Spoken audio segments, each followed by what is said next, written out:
Ok.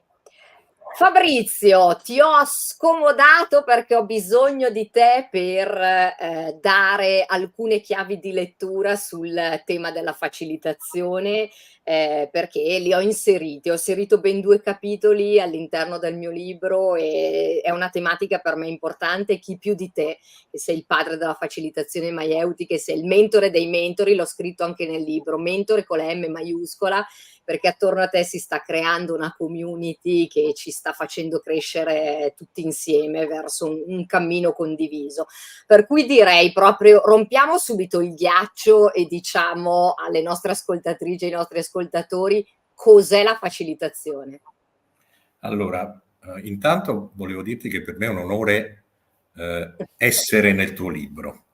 Dall'altra credo che ci sia una intima connessione indissolubile tra studi futuro e facilitazione. Quindi veniamo a che cos'è la facilitazione. Prima di dire cos'è, chiediamoci perché usarla, ok?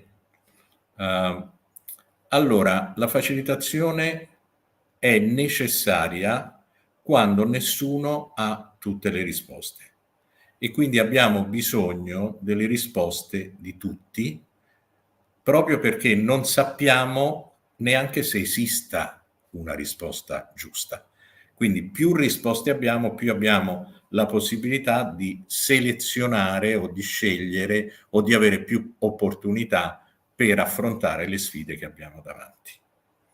Quindi la facilitazione è lo strumento che si usa quando il contesto è complesso o diciamo caotico, anche se nel contesto caotico dobbiamo prima agire prima di facilitare. Quindi veniamo a dare una definizione di facilitazione. Allora, le definizioni, come tu sai, possono essere tantissime. Io uso quella del mio maestro, Per Christiansen, su cui mi ritrovo. Quindi la facilitazione è essere in grado di creare uno spazio sicuro tra le persone, in modo che possano esprimere pienamente e liberare il loro potenziale. Quindi significa proteggere ciò che è fragile per dare voce a ciò che altrimenti non verrebbe ascoltato, perché lo sblocco della conoscenza individuale può generare la crescita in modo che le persone possano con le loro forze affrontare e superare le sfide che hanno di fronte. Che cosa significa in pratica? Significa che nella facilitazione la risposta è nella stanza, non c'è qualcuno che viene da fuori e ci dice che cosa dobbiamo fare, ma ognuno individualmente, prima che il dialogo inizi, fa emergere, rende visibile, tangibile il proprio punto di vista e nella condivisione di questo punto di vista, che è il potenziale individuale, si genera nuova conoscenza condivisa. In realtà questo guarda, mi apri una porta e ti lascio continuare, perché mi piacerebbe che condividessi anche per te che cosa vuol dire. In quel per te c'è proprio tu come facilitatore. Cosa significa per te applicare la facilitazione all'interno di questa sua definizione? Che facilitatore sei tu? Allora, diciamo che io sono un facilitatore maieutico, ma questo è Poi ci banale. torniamo, te la Poi faccio la ci domanda, torniamo. Esatto. Allora, intanto vediamo qual è il ruolo del facilitatore, perché se la facilitazione è creare uno spazio sicuro e fare in modo che tutti si possano esprimere liberamente, significa che il facilitatore non porta le sue risposte, ma le risposte emergono, proprio diventano tangibili, dall'intelligenza presente nella stanza. Sono ovviamente tutte risposte corrette, sono tutte risposte diverse perché nascono dal potenziale di ciascuno. Faccio un esempio. Se chiunque va in una qualsiasi organizzazione, sia essa un'azienda, una onlus, una scuola, e parla con le diverse persone e gli si chiede: ma qual è l'identità di questa organizzazione, tu troverai tante risposte diverse. Queste risposte diverse, ognuno se le tiene per sé e quindi in realtà porta avanti le decisioni in funzione di ciò che è la sua aspirazione individuale. Se questo non viene liberato e reso comune noto a tutti, non ci sarà mai commitment, cioè la scelta volontaria di prendere una decisione. E se non c'è il commitment, non c'è, se non c'è fiducia, e quindi non ci sarà fiducia. Ergo, la mia facilitazione è proprio quella di tenere uno spazio, o holding the space, dove poter custodire, curare e dare voce a tutti, proprio perché dare voce a tutti sblocca la crescita reale delle persone, in modo che ognuno possa superare le sfide con le proprie forze. Hai accennato, scusami, vai. Dicevo, ovviamente, per fare questo uso uno strumento che è la domanda. Ok? E la domanda è lo strumento che serve per sbloccare il potenziale individuale. Perché quello che un facilitatore fa e che sa è quello di realizzare il risultato che garantisca ai partecipanti di perseguire in una direzione allineata e alimentata da un'intenzione, perché hanno una strategia che li aiuta a prendere decisioni basate su questa intenzione. Okay? E guarda, io mi aggancio proprio a questa cosa della domanda, perché hai accennato alla facilitazione maieutica, l'ho detto in apertura e lo rimarco, non è un mistero, tu sei il mio formatore, il mio mentore con la M maiuscola, stai alimentando questa community di facilitatrici, facilitatori maieutici, tra di noi c'è veramente un clima eccezionale, quindi lo sai che mi sta a cuore e la domanda è doverosa, proprio perché hai accennato al tema delle domande in questa ricerca comune collettiva. Che cos'è la facilitazione maieutica? Che cosa vuol dire? Allora, la facilitazione maieutica, diciamo come nella maieutica socratica, utilizza le domande per far emergere la verità, direbbe Socrate, e noi oggi la chiamiamo conoscenza tacita, cioè quella parte del nostro, di ciò che conosciamo che non sappiamo di conoscere. E la domanda ha alcune caratteristiche fondamentali, ok?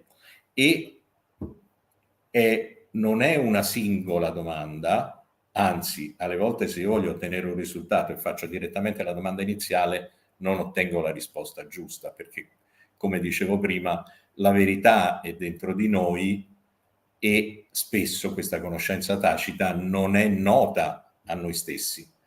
Noi non sappiamo di sapere più di quello che sappiamo di sapere. Adesso sembra un gioco di parole, ma è così. Quindi in realtà la domanda ha alcune caratteristiche fondamentali,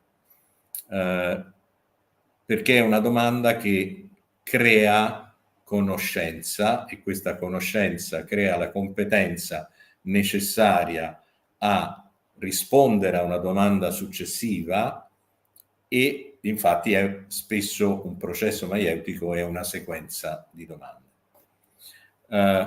Vediamo prima le caratteristiche della domanda e poi capiamo le caratteristiche della sequenza. Allora, la domanda, siccome stiamo affrontando un tema complesso e quindi nessuno ha già la risposta, è una domanda che inevitabilmente mi mette in difficoltà, mi disturba. Perché se non mi disturbasse io la risposta già l'avrei, ma se avessi già la risposta non saremmo in questa sala a cercare di trovarla, perché l'avremmo trovata tramite la conoscenza esplicita. Quindi è un po' disturbante e questo essere disturbante significa fare in modo che il nostro cervello si inizi a attivare, cioè inizia a dire bene, dove vado a trovare, qual è. Per fare questo processo io devo avere comunque un interesse, deve essere fatta in modo che si percepisca che quando la trovo questa ha valore. Quindi le caratteristiche essenziali di una domanda è che intanto ci aiuta a connettere con noi stessi. Quindi deve avere una componente emotiva, deve essere quindi una leggera spinta al cervello perché si metta in movimento,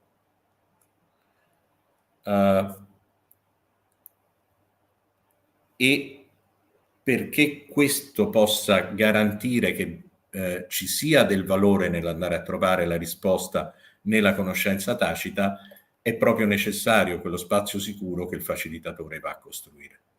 La domanda, peraltro, è fatta da un facilitatore, non può essere fatta dalla persona stessa per la stessa ragione per cui noi non ci possiamo fare il solletico da soli. Ok? Quindi,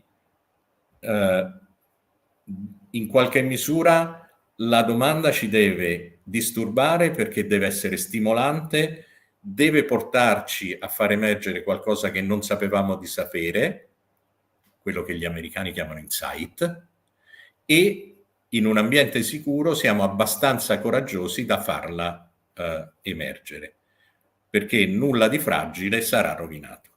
Ok? Quindi questa, se vogliamo, è l'essenza della facilitazione maieutica attraverso la domanda. Come dicevo prima, c'è una sequenza di domande, perché per poter ottenere, andare nella conoscenza tacita e superare questo iniziale disturbo, dobbiamo stare in quello che viene chiamato flusso ottimale. Il flusso ottimale è, diciamo, quello che è stato teorizzato da Mihaly Csikszentmihalyi, che appunto ci dice che noi riusciamo a avere il massimo della conoscenza quando competenze e sfide sono tra di loro bilanciate.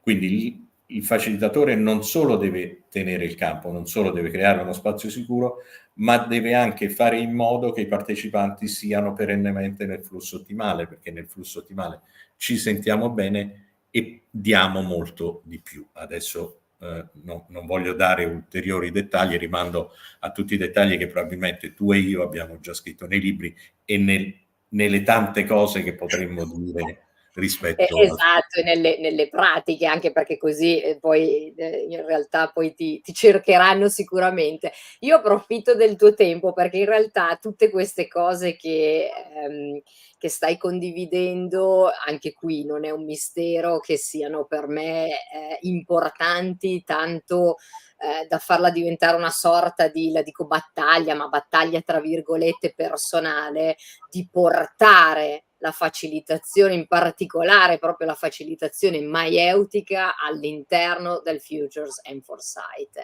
ed è per me ripeto, un po' la mia missione che mi sono data nel mio arco temporale, nel mio futuro desiderabile c'è questo aspetto, per cui ti chiedo cosa ne pensi tu. Sto facendo la battaglia da Don Chisciotte o sto andando nella direzione giusta? Allora,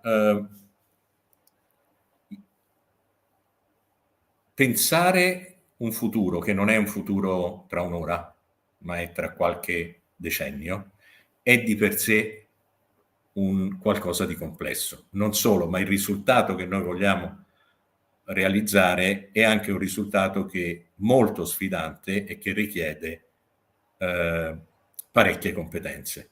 Quindi per definizione, in un contesto complesso possiamo usare solo la facilitazione. Quindi non c'è nessuno che possa venire, cioè, a parte qualcuno che viene dal futuro, come nei film, che ci spiega che cosa è successo, ma nel momento in cui viene nel passato è perché noi abbiamo la libertà di poterlo cambiare, quindi come tale complesso di per sé. Rimando a tutti i film sul tema, compreso i bellissimi film di Nolan. In realtà è per definizione facilitazione, ed è anche una facilitazione lunga, fatta di parecchi step, perché non possiamo chiedere ai partecipanti Cosa pensi che sarà il futuro tra 10 anni? Perché la domanda è troppo sfidante, siamo troppo avanti nel corridoio di flusso ottimale, quindi le persone tenderanno a banalizzarlo e a rispondere con qualcosa che non ci aiuta. D'altra parte, perché stiamo facendo uno studio di futuro? Perché noi vogliamo definire una strategia che ci serva oggi o ogni giorno da oggi in avanti. Per avere una buona strategia abbiamo bisogno di commitment, l'abbiamo detto prima. Per avere commitment abbiamo bisogno di fiducia, per avere fiducia abbiamo bisogno di sbloccare tutti gli insight, alias dobbiamo usare facilitazione. Quindi la facilitazione è intrinsecamente lo strumento per gli studi di futuro. E, come dicevo prima, non si arriva chiedendo la domanda finale, ma attraverso la strutturazione del dialogo tra i vari partecipanti, le cosiddette microstrutture, sarà una sequenza di microstrutture piuttosto complessa. E quindi come tale vengono investiti diversi elementi della facilitazione, non soltanto microstrutture semplici, ma anche microstrutture complesse, con anche periodi in cui la conoscenza va consolidata. Quindi per definizione probabilmente sono workshop di qualche giornata. Quindi credo che non ci sia alternativa. D'altra parte è solo nella conoscenza tacita delle persone che vivranno quell'esperienza che siamo in grado di creare uno studio di futuro che possa essere rilevante per le persone che sono in quella stanza. Cioè è anche qui diciamo, una necessità. Solo le persone nella stanza sono interessate a uno studio di futuro che riguarda loro stesse. Ok?